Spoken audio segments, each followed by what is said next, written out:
Adam from Stan USMNT on Twitter is joining us today. First time on the channel, which is kind of crazy given where you are in the community. How are you, man? I'm good, man. I'm excited to be here. It's been following you since the FIFA America days, so I'm excited to be on It's Called Soccer and talking some of the the round ball we kick. I'm excited for it. The throwback to FIFA America.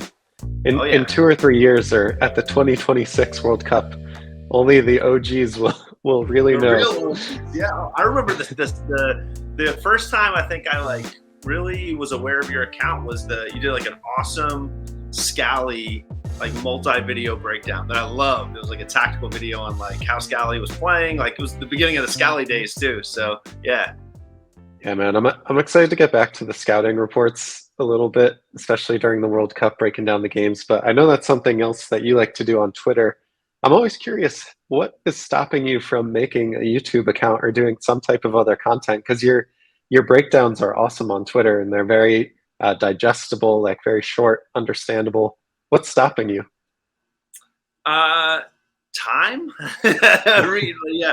Honestly, it's Fair. and I feel like even with the videos that I do, it's like all about the lulls. I'm sure it's like that for all of us who aren't doing it full time or haven't made it the full time thing yet. Is just being able to put the amount of time in. 3 kids. I was coaching a basketball team last year still, so.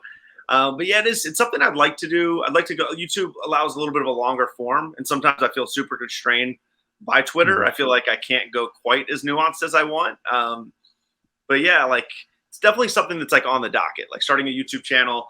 You have to be so consistent with it, though. You guys are so good at just it's. I've never been a big YouTube guy, and I think since I've started following you and Yank Report and TAC and 11 yet, there's all these great content creators now who are doing different things, and it's fun to go on there and almost like how your show's coming out every week on normal TV. It's Mhm. oh wow, I look at my subscriptions, I'm like, oh cool, new video, let me watch that, and Yeah. they're 10-15 minutes, but you guys put in a lot of work, man, because I know you're putting multiple out per week, and it's got to be the number one that a lot of you guys are doing your jobs if you're not full time with it. So that's Yeah. it. Maybe someday. I'm with you. I'm not going to go too deep on it, but it does feel like a full second time job sometimes. And yeah, moving across seas, it was tough to stay consistent, and YouTube really punishes you if you don't put out that consistent content. So yeah, Yeah. thank you for being here because you're going to be a part of that consistent content for this. Um, it does seem like there's a little bit of a lull after the September window, and there's almost like this fan fatigue at the team. I've seen that happen actually, even when we've been doing well, but especially now after the September window where we really didn't give a lot of hope, didn't give a lot of excitement to the fans going into the World Cup. What do you see as kind of like the difference between the club form of the players and the national team form of the players? Because the players go right back after the September window, some score, some assist. Our starting 11 essentially is producing on the field for their club teams, but not necessarily their national team. Where do you put that at? Yeah. Gosh, club form. I do think club form is very different. I think I always try and think about my own experience on different teams, and the dynamic of playing on two different teams at a similar time, right, is something that I think in a basketball world or even soccer world, you have kids who play on high school teams and club teams, right? In basketball, it's very common to play on your high school team and then your AAU team, right? Football is back, and BetOnline remains your number one source for all of your football betting needs this season. You'll find the latest odds, matchup info, player news, and game trends. And as your continued source for all sports wagering info, BetOnline features live betting, free contests, live scores, and giveaways all season long. Always the fastest and easiest way to bet on all of your favorite sports and events like MLB, MMA, tennis, boxing, golf, and even the best sport in the world, soccer. Head to betonline.ag to join and receive your 100% welcome bonus with your first deposit. Make sure to use the promo code BELIEVE, that's BLEAV, to receive your rewards. BetOnline, where the game starts. Please remember to gamble responsibly.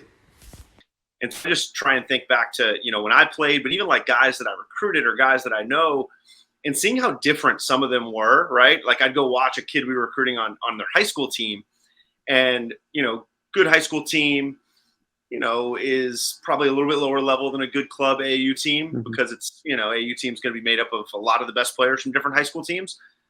But the confidence maybe a coach gives a player, right? Or the system that they're running with the high school team might just fit the player better, right? Or it might be more geared toward them, or it might be something they're, just more reps, right? Maybe, they practice more. They're practicing daily for 4 straight months. Whereas maybe with an AU team, you have a couple practices a week. Maybe the coaching's a little bit worse. Maybe you don't fit that system. I mean, there's so many variables, as we know, right, that can impact how well you play with one versus the other. And, I think the ultimate example of like club form doesn't matter, I think is Bale, right? Like through the years, you knew that like Bale could be playing 0 minutes, right, with Real Madrid, essentially be going through what Pulisic, I think, is going through, where he's like spot minutes, off the bench type guy. But then he could go back to Wales and, you could book him for 2 goals in a big game. And it's like the ultimate example that you don't need club form to have good national team form, but you have to be a little bit of a different breed mentally, because I think for a lot, confidence is going to carry over. So I thought going into the window, we saw confidence carry over. I was very shocked going out of the window that like guys all played awesome for that one weekend, but it was great to see. Yeah, and I guess looking at the September window, kind of how we played, a lot of talk about the system, a lot of talk about Greg, but let's kind of take like the positive note here going into the World Cup. What can Greg do at this time to get the most out of this team in the World Cup? Yeah, it's a loaded question, right? Because I think anyone who has emotion behind the team, which we, you and I do, a lot of people do, it's so hard to watch us perform like that and remain optimistic when there's nothing to really give us optimism for the next 2 months. It's not like we have another stretch of game. If you're a club fan, it's like, okay, we lost 3 straight, but at least like maybe you win a couple or have some results that give you some optimism. We don't get that. And that's what sucks. And that's what's kind of scary is and honestly, like the coaches don't either. They're not going to be with the players. They don't have a chance to turn it around, right? It's going to really have to be like a light switch type deal. It's going to have to be like they get to camp. I think they have maybe 10 days or something like that. Do you know the exact? It's like a week, right? It's about that, yeah. They have like a week, a little more than a week to like figure out how to get the whole unit to turn a light switch on. Because I don't know, like I saw some okay things in the second game, some okay moments that I thought if you could produce them in mass, they would lead to goals. But the problem for us is like at times when we're anemic offensively, I don't feel like we're producing enough moments that can lead to a goal. And that's what I think, if you know soccer well, it's not about like one moment leading to one goal. That's kind of luck. If you create one great moment in a game and it leads to a goal, like that's you probably and you win 1-0, that's a lucky win. Right? Like great teams, especially we're watching Champions League this week, right? And it's like you watch City, you watch Bayern, like they're scoring 4 goals, but they're producing like 25 pretty darn good chances, and like not even a shot, but it's like 25 movements, inside their third that you're like, okay, something productive could happen based on that interchange. And you think back to ours, and it's like the nice little interchange I posted between McKinney and Pepe and Pulisic. And then there's like a couple like that, but it was like, I don't know, 4, 5, where it was like, this is a goal dangerous, action. And if you're only going to produce 4 or 5 goal dangerous actions, you can expect to not score a lot of games. And so how does our coaching staff get this team to play confidently together and create 15 goal scoring type actions so we can hopefully score 2 or 3 goals in certain games? And I know you wanted me to be optimistic. I don't know. What do you think, Jake? I mean, is it something you've thought about? Man, I was hoping to get more from you, because it seemed to me when we didn't have a shot on goal against Japan and then came into that game against Saudi Arabia, maybe we created some moments, but they were kind of like the step before the moment that you get a goal. And what I mean by that is if you go back to maybe the Mexico game in the Azteca in World Cup qualifying, yes, we'll all go back to the Jordan Pefok miss. I think we're all also forgetting Christian Pulisic missed a shot from the 6 yard box. Like those to me are big moments that have high expected goals. And we didn't necessarily even see that in my mind in Saudi Arabia. We saw kind of like the pass before that.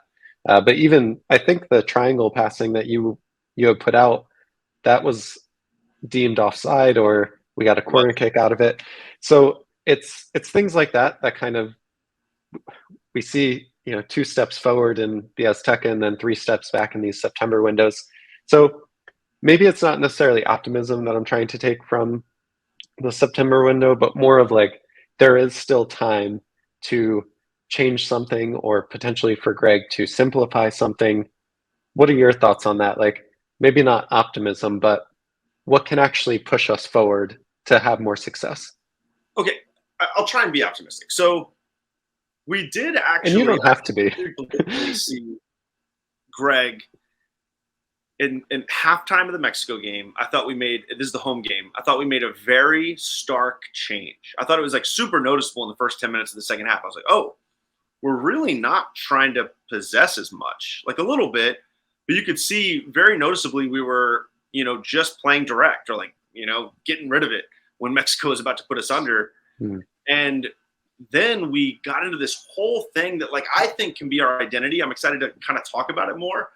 Is like, let's just go, create a UFC cage match in midfield with guys who that's what they do best. Adams, McKennie, Musa, like don't get it, like they're good soccer players. Like they can do other stuff, but man, are they just really hard to guard and handle when you're just like, go really aggressively and get the ball. That's we're going to put you in spots to go win 50-50s and second balls, cage matches and win them and just be physical.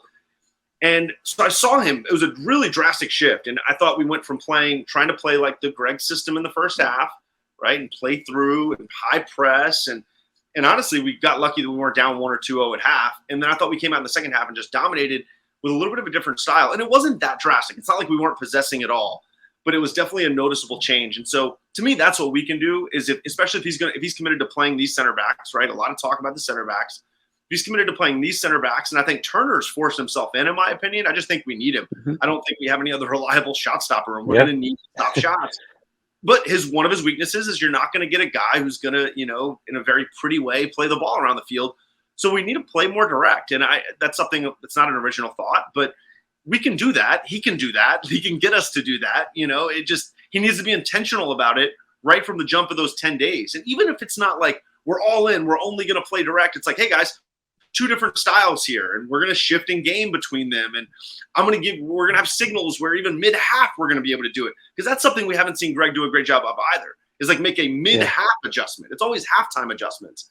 And to me, it's like, okay, we're going to go out and we're going to try and possess against Iran. Oh, we didn't expect Iran to press us this much. They're pressing us more. Now what? And in Japan, we didn't see an answer to that question. Now what? It was like, now what? Oh no! Like, hopefully halftime comes in 30 minutes. There was no plan B in that match. But he's a smart enough coach. He's not a dumb coach. He really isn't. As much as people rag on him, he knows the game. He can make tactical adjustments. We've seen him do it.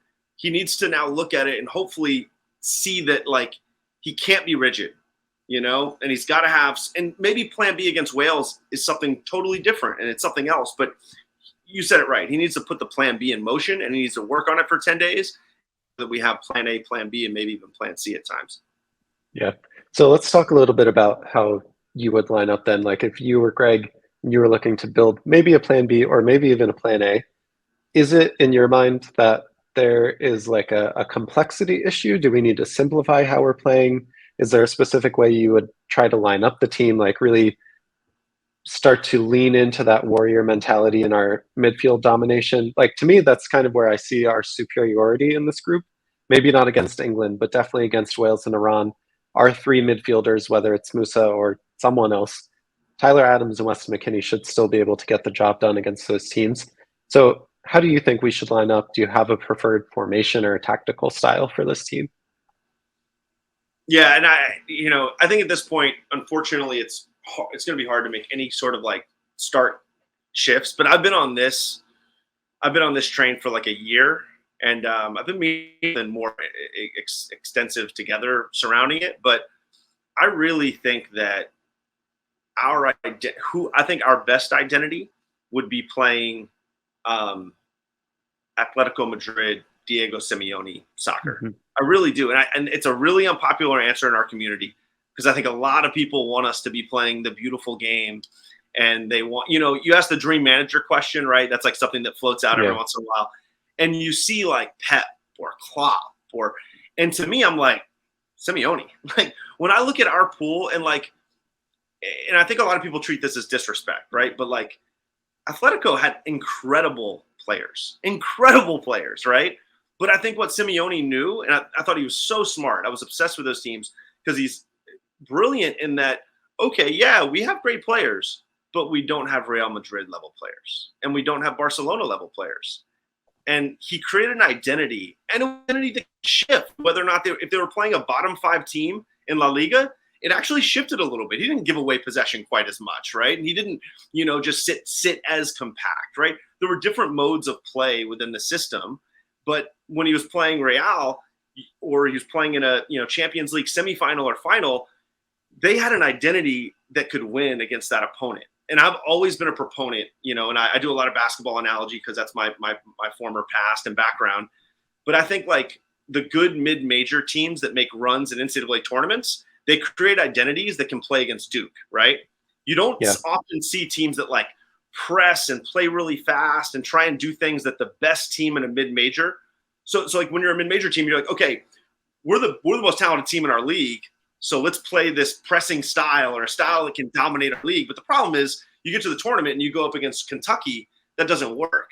And so you usually see the team that kind of builds the identity, even in league, able to play against Kentucky. Those are the teams that can make a run.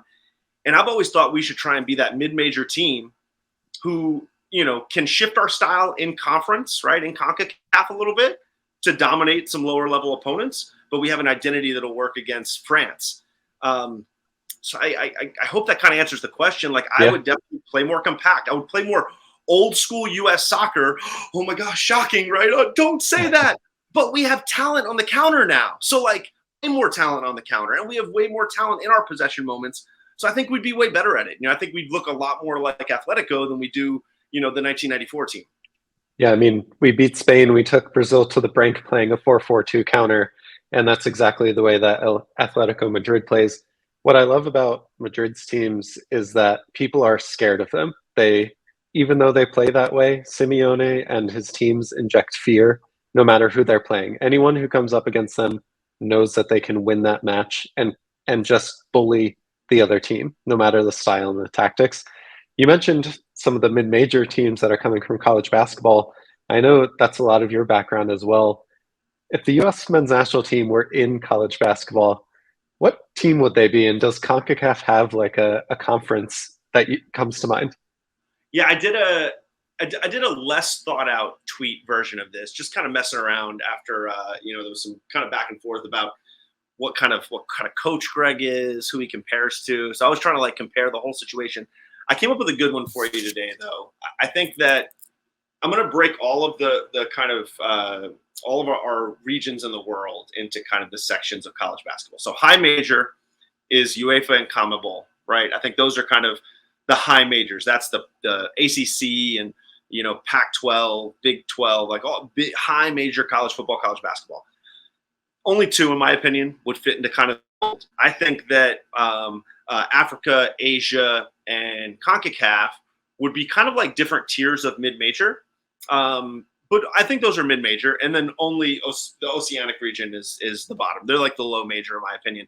I do think we're kind of mid-major, though, our region. It's if you look at the world, there's only 6 regions, right? So you can't all be high, all be low. Right. I think it's in that middle pack. Some would argue it's the worst. Some would argue whatever, it's the best. But it's in that pack. I think we're a team like you have to be a basketball junkie here, but Wichita State was in the Missouri Valley a couple years ago, and they made some good runs, and they were really good. Year in, year out, they were good. They had some better years and some worse years. I think we're like that kind of level team. We're like a Davidson when they were in the Southern, or we're Wichita State, or there's a lot of examples of that. I don't think we're like a Gonzaga. Gonzaga's consistently challenging with Duke and Kentucky. We're not that good, but we're a team that can, be good in our league and kind of make a run every once in a while. And that's why, I don't know if you remember, I put this tweet out. That's why it's like shocking to me. Even if you're going to say we're Wichita State, it's shocking that like Wichita State would never get a head coach who failed as a low major coach, right? Got another, maybe a little bit better low major, mid-major job and was okay, kind of like led that team to top half of the league, but never won it, never went to an NCAA tourney. There's no way like Wichita State or Davidson's going to be like, you know what, let's hire that guy. Never went to the NCAA tournament, never really had serious success, failed with a low major.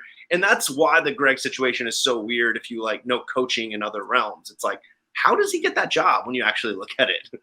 Do you think that the US national team is a stepping stone, or should be a stepping stone for very promising coaches to make their mark? Or do you think it should be a team with a lot of resources that can lure in someone that has that pedigree? Yeah, thinking in the same analogy, I've never really thought about it like that. But yeah, are we like the place a young up and coming coach catapults, or are we the place an older accomplished coach comes back to? I think that the nature of the national team business makes it the second. Just I feel like the nature of the national team business, you don't get as many up and coming coaches going the national team route to try and make their mark. I feel like, think about Jesse Marsh right now. He's not like pining after national team jobs. He's really trying to make his mark as a club coach. I I think if we're going to get a really high level coach, it's going to be somebody who made their mark and wants to just have a less strenuous lifestyle. People have talked about that a lot. Pep's kind of said that in the past. And just going back to the Simeone thing, right? You said something really that kind of like sparked my like memory of watching those great athletic teams play. People were scared of them, and people were scared of them specifically because of how physical they were. When I think USMNT players, kind of almost like across the board, we have so much physicality. Physicality and athleticism, and that's kind of that old cliche. Why do we keep leaning on that? But we have guys who are physical and athletic with soccer skill now, and that's pretty cool. And so why not lean into the physicality and being the team that we do not want to play them, man. We can't break them down. They're so dang physical, right, in the area. And then those Atletico teams had this awesome – I'd have to go back and really watch it, but I remember they would press and trap in certain spots. It usually wasn't high. It was almost I remember them luring teams in and wide, and then three guys collapsing on them, getting a turnover, up the line to Griezmann, right, and they were off. And that's the kind of stuff that I could imagine us being really good at, because people were like, we should press. We have guys who Aronson and, Adams and all these guys are – there's different ways to press. People have to remember that, right? There's not one way to apply pressure. It's not like high press or die, right? You can be a full press team in basketball. You can be a half-court pressure team. You can be a situational pressure team in basketball. And soccer is the exact same way. You can be a team that high press. You can do what Japan did to us, which is more of a mid-block springing pressure. You could go, mid to low block, right, Atletico style, and spring presses in certain spots. And to me, that when I think about what we could be at our best, it's that. And people don't like that, because I think there's an American superiority for a lot of people where they're like, we should be able to play the most beautiful soccer. That's not to say, though, that Atletico Madrid doesn't have Griezmann. They haven't spent 100 million pounds on João Felix. They have incredible world-class players. They just still think that this specific way of playing will get them the results that they need. Yeah, and I just think Simeone was always thinking long term. I really do. I think he was thinking, how can I win a Champions League? How can I build a team that can forget finishing second or third in league, forget making it out of the knockout? How can I actually win this dang thing? And, love him or hate him, Jose Mourinho, who, maybe now I think his style is kind of aged out, but he built teams to win big. And I want a manager, hopefully next cycle, who can build our team to win really big while having some flexibility to also make sure that we, can dominate our region. Yeah. So if I asked you who that dream coach is Simeone the one? All right. Yeah, he's always been mine. I've said that a couple times. It hasn't really drawn much reaction, but I'm like, I think it's Simeone over Pep. He's the guy that gets me to the style I want. Or he's probably the dream, right? But there's got to be, and I just don't know that the world well enough to reel off names. There Mhm. have to be guys who are maybe more realistic who can do that for us, right, and get us Yeah. to that way. Adam, I feel like there's never been someone better placed to answer the question of who is the LeBron James of soccer? That's a really good one. It's not Christian Pulisic, unfortunately, guys. Sorry. Sorry, Pawn Stars. Yeah, sorry, guys. It's not CP, unfortunately. The LeBron James of soccer. So, LeBron and Jordan are like the two greatest all time. And, we could talk, if you want to go, it's kind of weird though, right? Because there's no, you could say okay, I'm going to do this. I'm going to say this. I'm going to say that Maradona is Jordan. I'm going to say LeBron is Messi, and I'm going to say that Ronaldo is Kobe, and I'm going to say Pele is like Bill Russell. I'm not going playing style. I'm just going Yeah. pure era, like the greatest from the 60s. Everybody would say Russell. Mhm. The greatest from the 80s, 90s. Everybody would say Jordan. I'm going to say Maradona. And then the two kind of modern dudes who have kind of duked it out. I would say Kobe and LeBron are probably the two best players of the modern era, most people would say. And then you can argue over who you like best, right? Just like basketball, right? There's some people who like MJ, some people like LeBron, some people like Kobe. Some people are like, oh, Kobe's my guy. I thought you were going to say Ronaldo was Carmelo Anthony. Him and Messi came in at the same time, and he just. Yeah, I don't know if you're a Messi fan. Yeah. Oh, who the Mellow is like a really good one. Like charisma. Like it's got to be somebody who Nice. like somebody who like has like just like doesn't win much, but is like flairful, score some goals. In his prime, everybody loved him.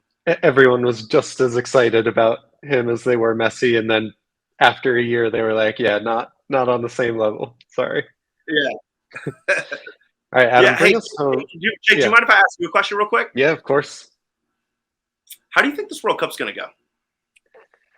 So I've been saying this a lot that I really feel like the U.S. has an equal chance of getting 7 points as they do zero. Like to me, yeah, we can talk all we want about Greg and his system. We can talk all about our form and versus club versus national team. I think at the end of the day, there is something to be said about this being one of the youngest teams, not just that the US has ever brought, but ever in a World Cup for any country. Having basically nobody with World Cup experience, unless we bring John Brooks or DeAndre Yedlin, I think that will hurt us. Like we have leaders on the team, but we don't necessarily have people that can kind of like calm the mindset and bring the environment of like, hey, we've been through this before, or I know what this takes, so like put it on me. I don't think we have anyone like that, not because they can't do it, but just because they don't have the experience. So I do think there is something to be said about like the volatility of the youth of our team. And if we can get it right against Wales, if we can come out with 3 points, I really feel like there's a confidence that can grow within this group. I think as much as a coach can do in every sport, soccer is one where 11 players take the field and for 45 minutes it's up to them. Whether that's to deploy the coach's tactics or just say, screw it, we're going to play this way because we think this is the best way to get a result. I really feel like it could go either way. Or we could come out really flat like we did against Japan and Saudi Arabia. I think for me, as bad as those games were, it's really hard to take stock in the really flat environment that was at both of those games. Like there was no pressure on them live in person. There were very few fans there. There was no kind of environment to amp you up. I think if you've played a sport in any level, you kind of know what that can do for you, for your adrenaline, your energy levels, your motivation. So yes, the September window was basically as bad as it possibly could have been going into the World Cup. But hopefully, I think, the players step onto the field. There's 50 or 60,000 people that are cheering them on or booing them. That can have the same effect. Greg can do what he can do, but it's also the players on the pitch for 45 minutes at a time. So yeah, I'm feeling I don't want to say optimistic, and I'm not pessimistic either. I'm kind of like lukewarm on this. I'm just happy that we're back at the World Cup, that I have a national team to cheer for, to follow. Like, as much as I truly love the sport, and it was great to watch 2018, it just wasn't the same without the US there. So I yeah, I'm talk taking 2 weeks that off work. Like, group stages are all set. So yeah, I'm just gratefulness excited. piece is huge, though. That gratefulness piece, like we could all very easily forget that 4 years ago, right? A little more than four now, we were sitting around watching, a great World Cup with no games where we got to be nervous and angry and happy and excited, all the great things, right? That happen from Yeah, fandom. And like, no matter what happens in this World Cup, we get to feel all those again, which is really cool versus exactly. feeling pretty empty, emotion. It was a very empty World Cup last time for me. I enjoyed the Yeah, games as a fan, but there was no emotion in the whole experience. And, yeah, even whether it's 2006 and what I experienced in 2006, which sucked, or 02, 2010, it's that's all emotion that's just fun to feel, man. And so you're right. Like yeah, at the end of the day, no matter what our complaints are or what, like we get to feel it. We get to feel it. And to be honest, every time we've been down and out this cycle, right? And when I say down and out, one or two bad games that have happened in a row, we've figured it out. We have bounced back. And like that is my one point of optimism is like yeah. Greg, the team, the guys, when it's looked bad, when it's looked like the ship's about to sink and we're about to not qualify, we've always answered with big performances. And so I think we could see that. Yeah, it's just such a tight window. You don't have much time to change anything. But it's sometimes I feel like it's hard to have that opinion of excitement towards the World Cup because people are going to jump on you to say, "Oh, if we get 0 points, like it was your fault because you're complacent, like you're just happy to be there." But in a And way, like I am just happy to be there. Honestly, for sure. obviously, I want us to do well. I want us to get to the knockout rounds, but like let's be happy that we're there. Let's be happy that we have something to watch, to have something to look forward to, at least for 3 games. If you asked any coach, right, of any team, whether it be a professional team or a college team that's just made up of young players, right? The Oklahoma City Thunder in the early KD days, right? They were just happy to be in the playoffs the first time. Like there was the Yeah, first time they made the playoffs with that group, and it was like, this is fun. And they lost in the first round, like, and then they came back the next year, and I think like they beat the Lakers like the year after the Lakers had won the title. And then they came back the next year and made the finals. And so like there is a progression in sport of like going from being young and talented to elite. And it normally doesn't happen overnight. It's not normally like, yeah, oh, all the 22-year-olds lead you to a championship. That is super rare. And so I think people hate, like you said, people hate this, but when you really step back and look big picture, this is really an experiential World Cup for us in a lot of ways. And like, yes, I want to make it out of the group. Yes, I'm competitive and I'd love to make a run, but our guys get to experience this for good, bad, whatever happens. They get to add this into the memory bank and into that bank of experience that every great player has. That kind of, they bank all that stuff through years. And then yeah. when they're great because they've experienced all that and learned from it. Exactly. And like we missed an entire generation. Like from Michael Bradley and Josie Altidore to Christian Pulisic, there is an 8-year gap where there was mixed discrude for a while. Like there wasn't really anyone to fill that gap. I think if we can get these 26 players World Cup experience, if we can have 12 to 15 of them be on the 2026 team, that's an amazing core for us to go into the World Cup. And hopefully that just builds on the success of soccer in America. We continue to have 10 to 15 players that bring that experience into each World Cup. And from there, like there's no telling what will happen. But for now, I'm happy to be there. I hope that we get 5 to 7 points. But knowing this team, knowing this coach, it's very easy that we could maybe bomb out a little bit sooner than we would want to. But Anything's that's my take. anything can play. Totally agree. Yeah. It's like all and we're Or in like you've a seen us on our good days. Like we can beat any team in the world. I'm serious about that. no doubt. If we have a good game, but who knows? They're few and far between these days. And we have the defensive discipline, right? And like that is actually the one big positive still out of that window is defending. We were really good. We didn't give up many chances defending. We gave up chances giving the ball away, But Yeah. like actually defending, it was hard to break us down still. And that's been a staple under Greg, where I think we can really hang our hat, which is kind of nice. Like, we are hard to break down. Play a style that doesn't give the ball away 30 yards from goal 6 times, that gives up chances, without you doing anything poor defensively. It's completely fair. We didn't score a lot with Greg, but we didn't give away a lot of goals either. So, Adam, take us home. Thank you so much for the conversation. What is your last word to the people out there if it's called Soccerland? Soccerland, very cliche here, guys. Have hope. Just have hope. Just maintain some hope. Don't stop being critical.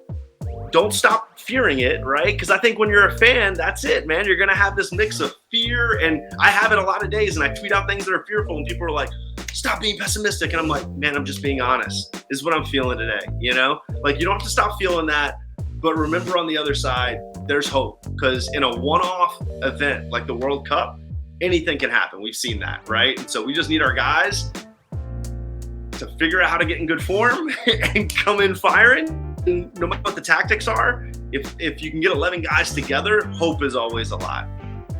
Well said. Adam from Stan USMNT, thank you so much for joining us. We'll see you next time on It's Called Soccer. Peace.